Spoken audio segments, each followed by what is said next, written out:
Haleluya, puji Tuhan. Salam sejahtera dalam kasih Tuhan Yesus Kristus. Di kesempatan kali ini, saya Daniel Hunsili akan membawakan sebuah materi pembelajaran dari mata kuliah dasar kependidikan yang atau mengenai atau judul materinya yaitu konteks pendidikan agama Kristen. Jadi selama beberapa menit ke depan kita akan membahas tentang konteks dalam pendidikan agama Kristen.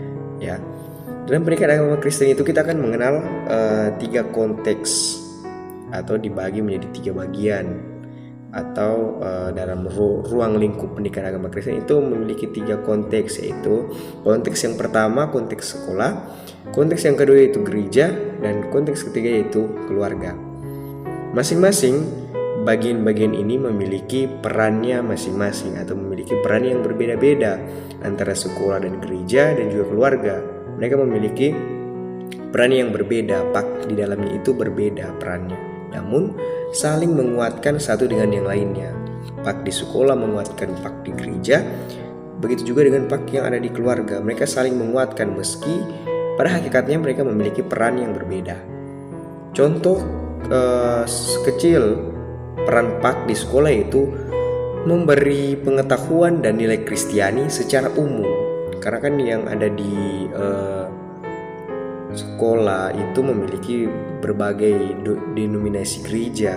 Oleh sebab itu diberi nilai-nilai Kristiani secara umum. Ya. Yang kedua, konteks atau peran pak di sekolah di gereja seperti apa? Yaitu memberi wawasan pengetahuan serta prakteknya atau mempraktekkan nilai-nilai Kristiani tersebut secara khusus. Jadi ini merupakan bagian khusus. Jika di sekolah tadi pak memiliki peran yang umum, di gereja memiliki peran yang khusus. Ada lagi lebih khusus lagi, yaitu dalam keluarga. Peran pak dalam keluarga itu membentuk nilai serta memupuk dan mengembangkan kebiasaan Kristiani yang kuat. Jadi disinilah, di keluarga inilah tempat memupuk dan mengembangkan kebiasaan-kebiasaan Kristiani, ya, yang dinilai dari nilai-nilai Kristiani yang ada. Jadi tiap konteks tersebut, tiap konteks ini bahu-membahu membentuk benteng yang kuat bagi iman Kristen. Di sekolah, di gereja, di keluarga, ini saling bahu-membahu untuk menciptakan sebuah benteng yang dapat melindungi atau menjaga iman Kristen agar tetap ada dan agar tetap terjaga. Nah, kita akan belajar tentang pelaksanaan pendidikan agama Kristen baik di sekolah, di gereja, dan juga di keluarga. Yang pertama, kita akan masuk pelaksanaan pendidikan agama Kristen di sekolah, ya. Ketika kita mempelajari tentang pak di sekolah ini, kita akan melihat aplikasinya atau aplikasi pak dalam sekolah ini, yaitu pengajaran agama Kristen yang masuk di jadwal sekolah, ya, meskipun itu dalam sekolah swasta atau sekolah wajib pak. Di situ pengajaran agama Kristen itu masuk dalam jadwal yang ada di sekolah. Seperti pada hari Jumat sudah ditetapkan ada pelajaran pendidikan agama Kristen di sekolah, ya. Dan ini memberi peluang, yaitu pak dapat dilaksanakan meski di daerah-daerah yang minoritas atau pak itu sudah dijamin dalam undang-undang. Oleh sebab itu, karena dijamin oleh undang-undang, sehingga pak ini masuk jadwal sekolah, mau swasta maupun negeri, itu wajib ada pak. Oleh sebab itu, peluangnya adalah pak dapat dilaksanakan meski dalam daerah minoritas yang tidak terlalu banyak memiliki orang-orang beragama Kristen. Namun karena dijamin oleh undang-undang, maka pak dapat dilaksanakan di sana. Namun meskipun memiliki peluang, juga terdapat tantangan dari pendidikan agama Kristen ketika nanti akan dijalankan di daerah minoritas ini, yaitu ketersediaan dan kesediaan guru pak dalam daerah minoritas atau terpelosok. Jarang sekali ada guru yang mau pergi ke tempat yang minoritas atau yang terpelosok. Itu sangat jarang kemauan atau ketersediaan dari seorang guru. Karena itu seperti menyulitkan mereka, sepertinya begitu. Tapi di balik semuanya itu, yang terpenting adalah pak bisa dilaksanakan di daerah minoritas. Namun tantangannya ya itu ketersediaan dari guru. Namun yang kedua yaitu PAK dapat dijalankan secara formal. Seperti apa ini dapat dijalankan secara formal ini? Yaitu standar pembayaran PAK diatur oleh pemerintah, ya. Jadi PAK ini dikatakan dapat dijalankan secara formal itu karena PAK dijamin atau pendidikan agama Kristen ini sudah diatur oleh pemerintah melalui apa? Melalui kurikulum, melalui kualitas guru, melalui pelaksanaan, waktu pelaksanaan dan lain-lain. Hal itu sudah diatur oleh pemerintah sehingga PAK ini dapat dikatakan formal. Keuntungan dari diatur oleh pemerintah ini atau dijalankan secara formal ini yaitu pembelajaran dilaksanakan secara terencana dan sistematis. Oleh karena sudah adanya hukum yang ditetapkan, maka PAK ini ya dapat dilaksanakan secara terencana dan sistematis. Mengapa sistematis? Karena sudah diatur, sudah disusun seperti kurikulumnya, waktu pelaksanaannya, semua sudah diatur sehingga bisa berjalan secara sistematis, bisa berjalan secara terencana. Itu memberi keuntungan dalam PAK ini, ya. Selanjutnya, namun meskipun diatur oleh pemerintah ini memiliki peluang, namun dia juga memiliki bahaya karena bisa kehilangan fleksibilitas dan inklusif ini dalam pendidikan agama Kristen. Apa yang akan hilang fleksibilitasnya? Itu PAK menjadi kaku. Guru-gurunya sangat kaku dengan kurikulum. Jadi karena adanya kurikulum, maka guru-guru ini akan terbatas, akan kaku pergerakannya karena harus sesuai dengan kurikulum. Inklusivitasnya, apa yang terganggu itu PAK diharuskan menjaga kemajemukan dan keberagaman yang ada, sehingga ini membuat bahaya bagi pendidikan agama Kristen ketika dijalankan secara formal.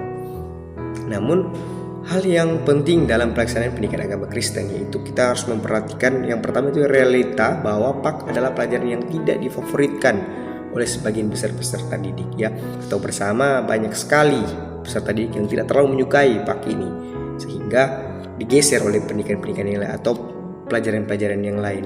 Sebenarnya PAK ini memiliki kualitas yaitu atau memiliki fungsi dan peran strategis dalam kehidupan siswa karena untuk membentuk karakter siswa atau membentuk spiritualitas siswa agar menjadi landasan beretika dan juga moral dalam kehidupan sehari-hari. Itu keuntungan sebenarnya, hanya peserta didik yang kurang memahami hal tersebut. Yang kedua, realitanya bahwa formalitas pelajaran PAK jika tidak hati-hati akan membuat pelaksanaan PAK kehilangan fleksibilitas panggilan misi. Seperti yang saya katakan tadi, karena adanya kurikulum yang mengatur sehingga fleksibilitas dari PAK ini bisa saja terganggu. PAK bisa hanya saja sebagai suatu pengetahuan dogmatis saja, sebuah menyentuh, ya. PAK ini hanya akan menyentuh bagian kognitifnya saja tanpa menyentuh bagian spiritualitasnya. Ketika kita mengetahui bahwa pelaksanaan PAK ini akan kehilangan fleksibilitasnya karena hanya berpaku kepada pengetahuan yang ada. Seharusnya PAK ini memiliki jangkauan komprehensif atau menyeluruh, bukan hanya memahami ajaran Kristen, tetapi peserta didik dapat menjadi seperti Kristus. Karena itu adalah tujuan dari pelaksanaan pendidikan agama Kristen yang sebenarnya, yang menurut Alkitab. Selanjutnya kita kan belajar pada konteks gereja, pelaksanaan pendidikan agama Kristen dalam konteks gereja. PAK di gereja bisa disebut sebagai pembinaan warga gereja, ya. Seperti yang kita ketahui bahwa dalam praktiknya PAK ini seperti ditentukannya program gereja, seperti dibuat ibadah umum maupun ibadah khusus, ibadah rayon, ya. Itu sudah ditentukan dalam program gereja. PAK di gereja disampaikan oleh pendeta, gembala, pelayan yang sudah ditetapkan itu sebagai pengajar, sementara yang jadi pelajar atau peserta didik itu adalah jemaat-jemaat yang ada. Namun perbedaan dengan di sekolah bahwa kalau sudah di sekolah itu sudah ada topik-topik yang ditentukan, sementara dalam gereja ini topik PAK berbeda-beda sesuai dengan denominasi gereja yang ada. Ada mungkin yang sesuai atau ada yang sama topiknya, namun ada juga beberapa gereja yang tidak. Waktu pelaksanaan PAK ini mengikuti program gereja, ya, yang sudah ditetapkan oleh gereja tersebut. hal penting, banyak gereja yang melaksanakan PAK dengan tidak secara intensional tetapi secara insidental ya, bahwa hanya sesuai dengan insiden-insiden yang ada baru mereka melaksanakan pendidikan agama Kristen ini. Sementara itu kita melihat dasar PAK yang ada di gereja, yaitu pertama, tujuan pengajaran sering tidak dipahami bukan saja oleh anggota jemaat tapi juga termasuk pendeta pelayan tanpa mengetahui sasaran. Jadi sebenarnya PAK ini harus dipahami terlebih dahulu oleh pemimpin, oleh pengajar, yaitu seperti pelayan pendeta yang ada. Namun pada kenyataannya pengajar ini saja tidak memahami tentang PAK, bagaimana dapat mengajar. Tuh PAK yang ada di gereja. Yang kedua, pelaksanaan PAK di tingkat jemaat banyak yang tidak memiliki bekal yang memadai atau dari segi kompetensi maupun panggilan. Jadi dalam jemaat-jemaat ini hanya atau kurangnya apa yang memadai, karena dari segi kompetensi maupun panggilan itu mereka tidak ada. Yang ketiga, kurang memiliki kurikulum yang serius. Seperti kalau di sekolah itu kurikulumnya sudah terencana ya, tapi di dalam konteks gereja ini kurang memiliki kurikulum yang serius atau perencanaan materi sepanjang tahun. Jadi tidak semua gereja, tapi mungkin ada beberapa, namun tidak semua gereja itu memiliki kurikulum yang terencana. Sudah ditetapkan 1 tahun penuh itu topik-topiknya sudah ditetapkan, topik-topik khotbahnya, topik-topik materinya sudah ditetapkan dari awal sampai akhir tahun. Itu merupakan sebuah program atau sebuah apa yang harus sebenarnya ya, agar supaya terencana dalam programnya. Yang ketiga, konteks PAK ini kita lihat konteks PAK di keluarga.